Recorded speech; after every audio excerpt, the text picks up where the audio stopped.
it all comes out cleanly and clearly. And one of the ways that's neat about fiddle tunes is they all sort of have that. And again, back to my right hand technique.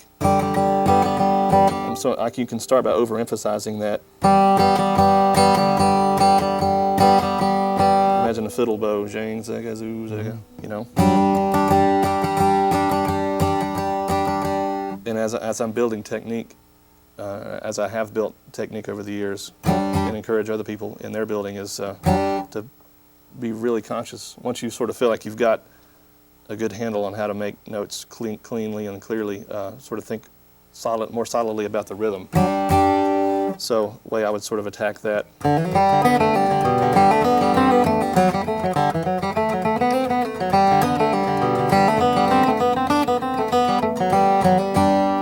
And I'm overemphasizing it there, but it makes your playing more effective when there's more rhythm behind the lead that's going on. And it's just a matter of, again, listening to yourself. And you want to be able to, as you feel your technique grow, you want to be able to listen back to something you've played and hear more music that's there. You know, you want to sort of, like I say, sort of hear yourself get out of the way and allow the music to get through. Yeah, and it seems like most of the time you're doing alternate picking with the right hand. You know, it seems like it's always down, up, down, up. Yeah. When I do get into an alternating thing, yeah, I rarely deviate from that, but I do. I'll employ some sweep picking every now and again, which will be two ups. So the sweep picking that I try to employ, I guess there's a couple different ways I'll try to use it. Sometimes it's more isolated than others. Sometimes I try to, again, like with the hammer-ons and pull-offs, I try to just infuse it into an overall sort of technique concept that I have. But certain times it'll pop out, you know, like there's a little lick that I'll use, actually sweeps over 3 strings. So what I'm doing there is sweeping across the G and the D and the C. We're playing this lick out of a G, kind of ending a phrase in G, say, and then playing the B flat, hammering on the B, and then hitting a downstroke on the G.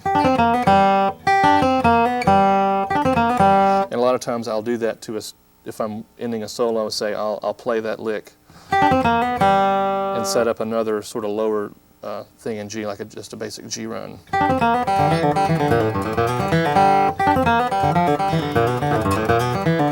And I'd sort of leave it open-ended.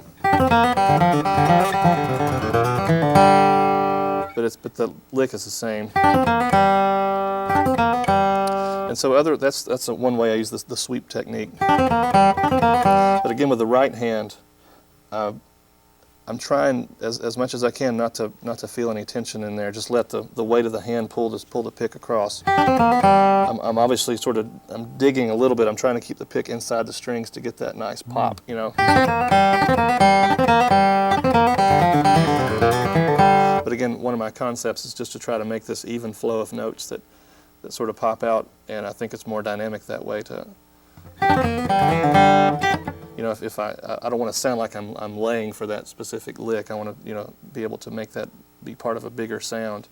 And even though I'm improvising a lot, and I might not really know where I'm going with that or where I might have played before that, I think, you know, I'm consistent enough in the technique, and what I would encourage people with their own technique is just to get to that spot where even when you're improvising, I think that's when improvised solos sound stronger and more melodic, is when the technique behind them is strong. So where else would you use that on the neck? Well, it's basically out of that position of G. So it's going to, obviously you don't have the open G, but sometimes, you know, there's a B flat where I'm landing the note on the low B flat there.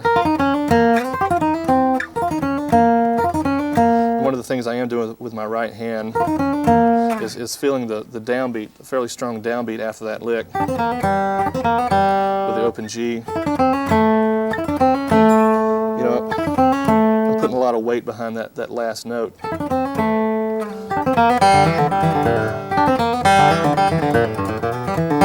which sort of adds to just the rhythmic sort of feel of that lick, and it kind of, I think when licks like we talked about the hammer-ons and pull-offs, when that last note is good and strong, it sort of gives validity to everything before it, you know, and it's especially when you can think of it in a strong sort of rhythmic sense. 1, 2.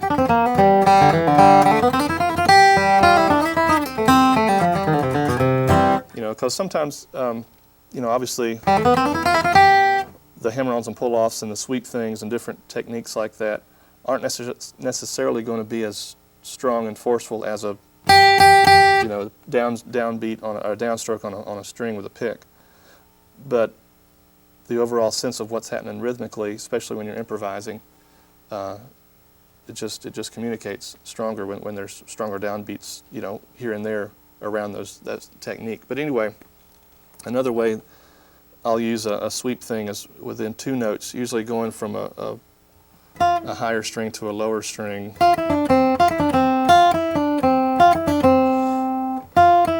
There I'm playing a lick out of C here, starting on the F, and the sweep happens from the E to the D.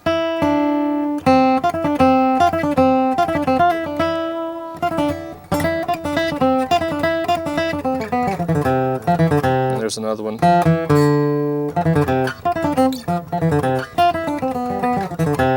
That's a little exercise. So it's there. almost like a little triplet you're playing in there, isn't it? It happens to be a triplet.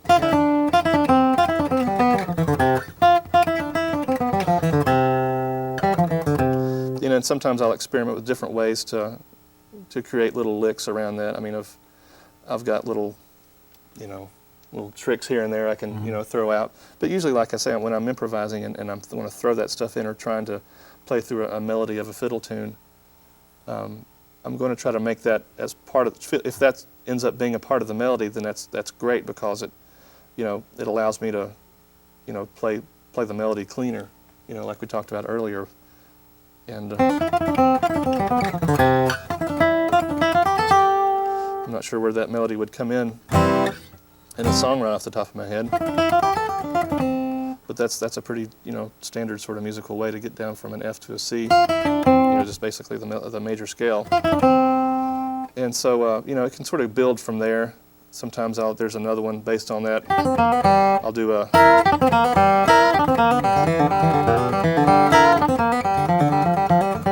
Yeah, slow that down a little more. That's a kind of a bluesy. Yeah, it's a blues thing off the E and the B flat there, off that pentatonic.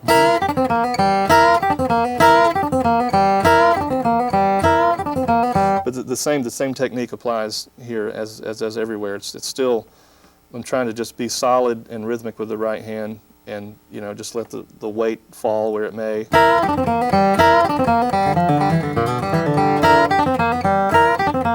And you can sort of emphasize the sweep a little more by pulling the pick back towards the bridge. Sometimes it's got kind of a sassy kind of sound. So it's going to require a little bit more, you know, punch, maybe a little more brightness. So sweeping is just I don't, you know, play that type of technique all the time. It seems like it's one of the things that happens when I feel like I'm on a fairly good roll, you know, in a zone, you know, they talk about. So it seems like some of that stuff sort of pops out here and there. It's a fairly advanced technique. I wouldn't jump in there, you know, until, you know, definitely had a more solid technique built. Right. It's also the kind of thing you can overdo it. You know, Yeah. you don't want to. You want to make it like a little surprise. Yeah. In a solo. Well, really, you know, just like with a triplet, you know, any triplet in an eighth note kind of song, you know.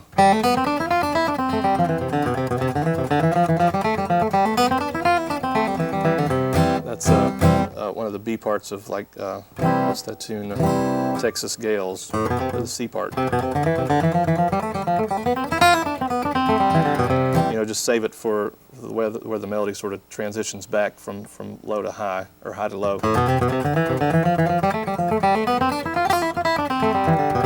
You know, that was a series of pull-offs there. Or with some sweep thing.